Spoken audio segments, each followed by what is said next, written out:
Hello, dear viewer. Here comes the second chapter of this mind-blowing story. I'm sure you've already subscribed and pressed the bell, so you don't miss new chapters and new stories. Enjoy the story and have fun watching it. Dig 2 Graves. Chapter 2.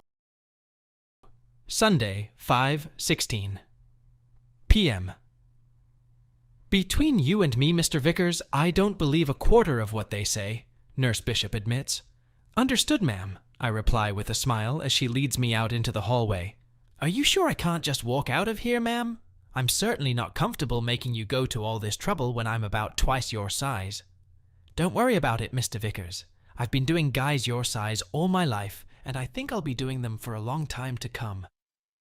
I don't doubt that, ma'am, I nod sincerely, and I'd appreciate it if you'd call me Jake. You seem like too nice a person to be caught up in what they're saying, she continues. I smile, realizing she's just diverting the conversation to dig up some more juicy information. I really don't disagree. Even those of us who don't work in hospitals know how infamous their vines are. From what the doctor has told me, I'm sure I've been the topic of discussion on the ward for days. I say nothing more and smile inwardly, knowing that this matronly nurse is about to burst with anger. All this weekend she's been nothing but my own mother, taking care of me while I recovered. For a moment, I remembered my conversation yesterday morning with the doctor who saw me on Friday night. Some details escape me, as I am still in a state of severe drowsiness after the anesthesia. But a few important points come to mind. Your left testicle will make a full recovery. It's only a little swollen, and should be back to normal in a day or two. The right testicle is a different story. The ruptured artery has deprived it of direct blood supply. It's a good thing you got here quickly after the injury, or you would have lost it for sure. Even now, I only give you a 50-50 chance of partial recovery of function. What do you mean by partial? If blood flow in the testicle continues to improve, it will probably resume about half of its fluid and hormone production. My biggest concern is that if blood flow doesn't improve, the gland will atrophy. In that case, I would strongly recommend that it be removed. I swallowed. But you think the situation will improve? I believe there is a chance. I like to be optimistic with my patients, but I don't want to give you false hope. I would advise against doing anything strenuous for the next few weeks, and especially refrain from lovemaking. You need to rest and take it easy until I can authorize you to be more active. I nod. How did you get injured, Mr. Vickers? He asks. I stare at his face, trying to figure out if this is really a medical issue or a hunt for gossip. I decide the former, but see no reason to fully disclose what happened. I'm not 100% sure, Doc. I think I blacked out and don't remember much. What do you remember? He presses. After a little thought, I say, I think I got wrapped up in an unusual position with my wife, and something went wrong. He makes a few marks on his chart, looks up, and fixes his gaze on my vision, his pen resting over the chart. Would you like to tell me what really happened? With my best lawyer face, I reply, I think I did. He continues to stare at me for a few more moments and then makes a few more entries on his card. I take the opportunity to turn the tables. How did I end up here, Doc? You don't know? He replies in surprise. I shake my head. The first thing I remember is waking up here this morning, I say honestly. From what is recorded in your chart, and from what the ambulance staff told me, I believe your wife dropped you off at the entrance to the ambulance in a comatose state. Do you believe it? I ask. Yes, a man and a woman carried you into the emergency room. You were only wearing boxer shorts and a robe. They stayed there long enough to tell that you had suffered a groin injury. They left, and the woman returned a few minutes later with a gym bag containing your clothes. She threw the bag next to you and threw your wallet on top, saying that somewhere in the wallet was an insurance card. She then disappeared behind the door again. The emergency room staff immediately began to provide assistance. What makes you think it was my wife? Only because one of the orderlies ran outside to try to catch the woman and ask her more questions about your condition. He overheard an argument between the woman and the man she was with, and the woman referred to you as her husband. I sigh and lay back down in bed. I didn't get a call? You'll have to check with the nurses. He stares at me for a minute, his trembling pen still over my chart. You were brought in with fluid on your face, he adds, still holding the pen in his hand and waiting. I look at him questioningly. I told you it was a very unusual pose. He stares back for a while, raising one eyebrow. So then, he finally says, I think that's enough for today. You do realize that you're going to have a lot of swelling, especially on the right side? I expect the swelling to last at least another week, and that's if the blood supply improves, as I hope it will. Swelling of this type and duration is normal for this type of injury. We have prescribed you some mild pain medication, but I'm afraid you will be in discomfort when the anesthetic wears off completely. Worse, urinating will cause you even more discomfort. It is very important that you stay on as low a dose of anesthetic medication as possible. I have given you a fairly strong dose of codeine, but I want to switch you to regular aspirin. Aspirin will not be as effective in relieving pain, but it will help thin the blood and therefore improve blood flow. But feel free to let me know if the pain becomes unbearable. For now, you'll feel better if you don't move. He places a hand on my shoulder. I look at him carefully. Let me know if more is more than you can bear, he repeats with emphasis. As Nurse Bishops drives me to the exit, I think, he wasn't kidding. My thoughts return to other things that had happened the day before. They put me on an IV, and I got to the point where I just had to go to the bathroom, or I might pee my pants. Funny thing is, up until that point, I was afraid to look at my little friend. They were telling me they were going to be fine, at least the left side, and they had high hopes for the right side. For the moment, I was quite happy with that. But the doctor's warning about urination alarmed me, and I tried to hold it off as long as possible. Finally, I couldn't stand it any longer, and started trying to get out of bed. A flash of pain quickly told me that I needed help. I pressed the call button, and Nurse Bishop was on the scene. I told her that I needed to urinate and that I needed help. She laughed and told me that I didn't need help and to urinate. I raised both eyebrows questioningly, and she pulled back the sheet covering me. There was a tube sticking out of the hospital gown, leading to a bag attached to the side of the bed. I smiled and nodded in understanding. I was a little embarrassed that she was standing like that, so I reached down, pulled back the sheet, and relaxed my bladder. I almost passed out again. I had never felt such pain. Well, maybe Friday night, but it felt just as awful. The only thing that made me happy was that as soon as the flow started, the pain started to subside.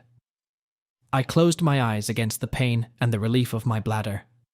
A sudden chill touched my forehead, and I opened my eyes to see Bishop applying a wrung-out wet washcloth. She told me it wouldn't be so bad next time, and thank God she was right. It's a pleasure to hear you say that, ma'am, I admit. You've been a blessing all this weekend, and I can't thank you enough. You needed a little help, but not too much. I don't believe guardianship is helpful. Me too, sir, she says, rolling me into the reception area. I carefully get out of my chair, sign a few forms, and turn around to thank her one last time. No, young man, she says firmly, patting the wheeled chair. You know as well as I do that you should be wheeled all the way to the door. Are you trying to get me fired? I laugh. No, ma'am, I was just trying not to sit. She laughs and holds up the chair as I sit back down, even more cautiously than I stood up. She nudges me the last few feet, and suddenly, a man in a suit appears right in front of us, causing Nurse Bishop to stop abruptly. Jacob Vickers? He asked. I don't recognize him, but he seems familiar. Who wants to know? I reply. Are you Jacob Vickers? He repeated. Maybe I will, I answer uncertainly. He laughs. We both know you're Vickers, he says, and places an envelope in my lap. You've already been served, he adds, and quickly turns and disappears. I flinch more from the anticipation of pain than reality. What a nerve. I hear my nurse trumpeting behind me. I stare at the package, all too familiar with such parcels. My hands start to shake as I take the envelope. I stop, grab the chair for a moment, and try a second time. This time, my hands are a little stronger, and I open the seal on the package. The thinness of the package calms me down a little, and I take a stack of papers out of the envelope. Whatever it is, Jake, Nurse Bishop says behind me, using my nickname for the first time. I hope it's not as bad as it looks. It's TRO. I breathe a sigh of relief. That's not good news, but not as bad as I thought, I think to myself.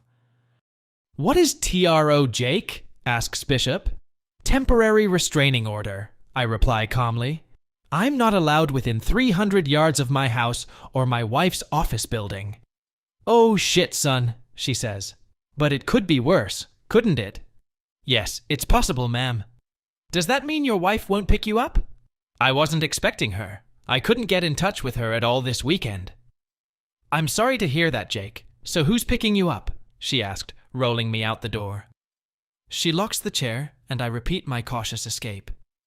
I didn't call for anyone else, ma'am. Jake, you can't go home alone, she says, stopping when she realizes the implications of her words. I laugh to reassure her. That's right, ma'am. I'll be fine, don't worry. Someone told me I don't need custody. I'll take a cab downtown and get a hotel room until I get some things sorted out. She smiles, and a tear appears in the corner of her eye. I wipe it away and thank her again for her concern.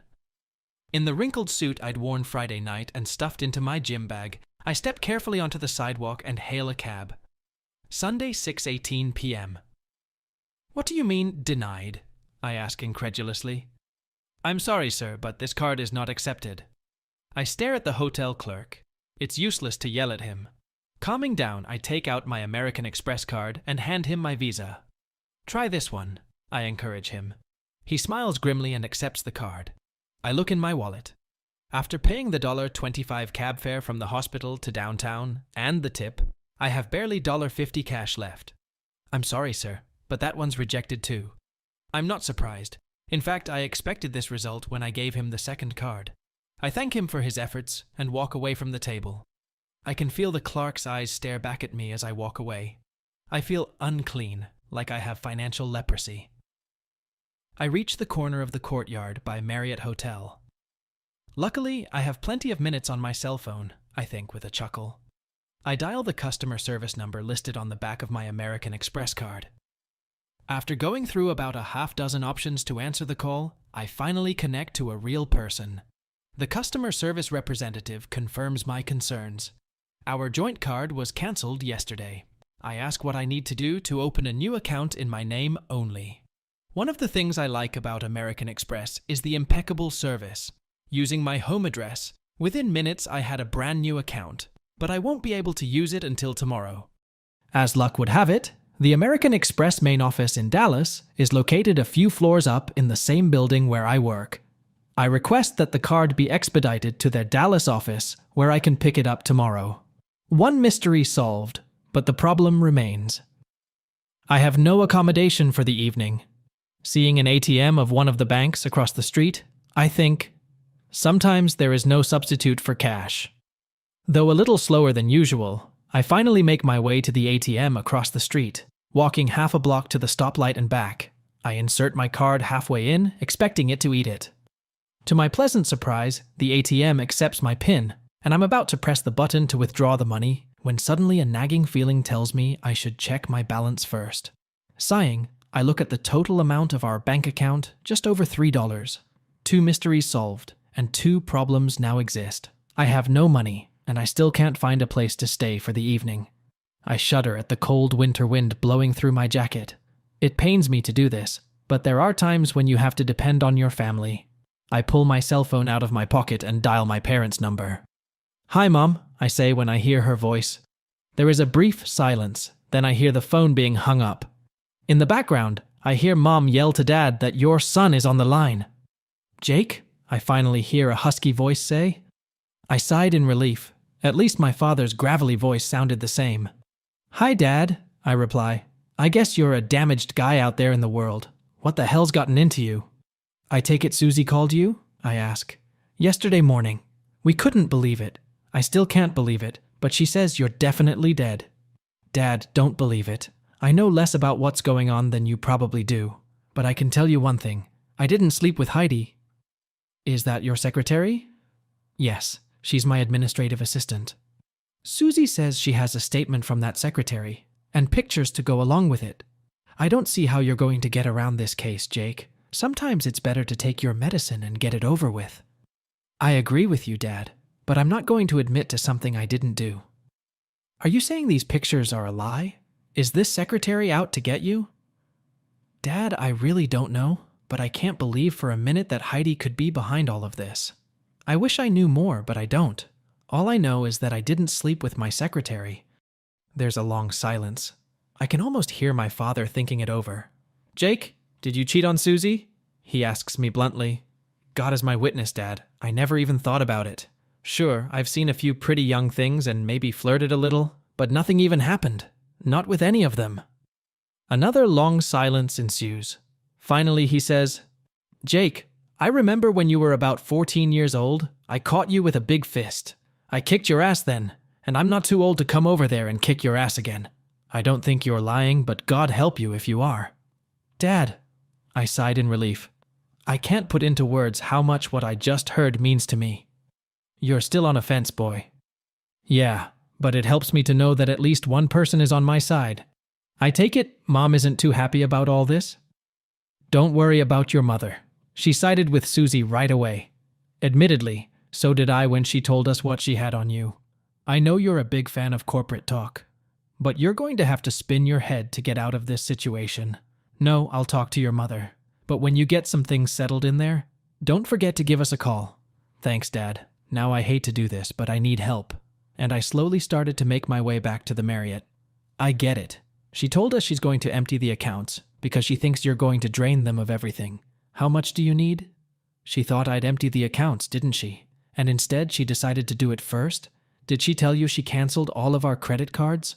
I shook my head, perplexed as to where the hell my wife had gone and what kind of alien had taken her place.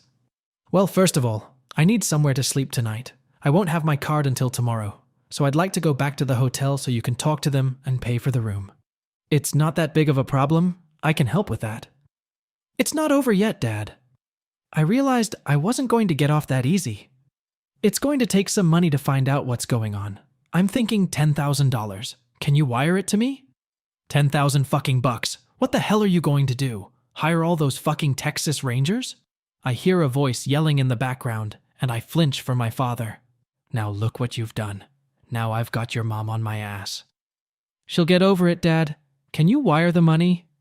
Of course I can, but do you really need that much? I don't know how much I'll need, but it should be enough.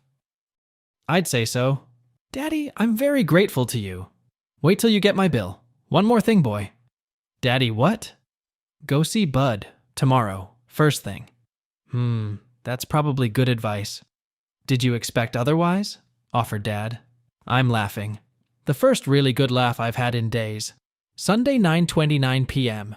As I start to undress to take a shower, my cell phone rings. As I picked up the phone, I glanced at the number, half expecting it to be Dad letting me know how the money transfer was going. The appearance of Susie's number makes my heart race. Several beats to be exact, and for more than one reason. Susie, I'm a little surprised you called. Jake, this is not small talk, and I'm not going to get into a discussion with you right now. Just meet me in my office tomorrow at 9:30. How exactly am I supposed to do this? What if I can't meet that deadline? You can if you want to talk. Susie, I'll do my best to meet you at 9:30, but you know better than I do that I can't meet you at your... Shit. I stop when I hear the line cut off. Who the fuck does she think she is? Furious, I type the letters, "Tro, you fool," and press the button with my thumb to send her a message. I close my eyes and slowly count backwards from 10. Once I get to 0, I delete the last 2 words and just send her the first 3 letters. 15 minutes pass and the cell phone rings again. Forgot about the TRO? I ask her. Yes, but that doesn't change anything. We can still meet at my office. With my work schedule, I don't think I have time to meet anywhere else. I'm not meeting in your office, I reply simply, trying not to give away my emotions. Why not? It's near your office and practically the most convenient place to meet. You need to know why? I'm not putting myself in danger. That's why. I'm not going to violate the TRO. The TRO will only be a problem if I create it. Since I'm inviting you, I don't see what the problem is. Of course I do. You're the prosecutor. You have a court order against me that extends to your office. The police department building is right next door. 48 hours ago, you ambushed me in the most heinous manner. What guarantee can you give me that I won't fall into another trap like Friday? I think the second part further ignited your interest in the further events that will take place in the story. If you want to read the released chapters without censorship, I left a link to the Telegram channel in the description, to be continued.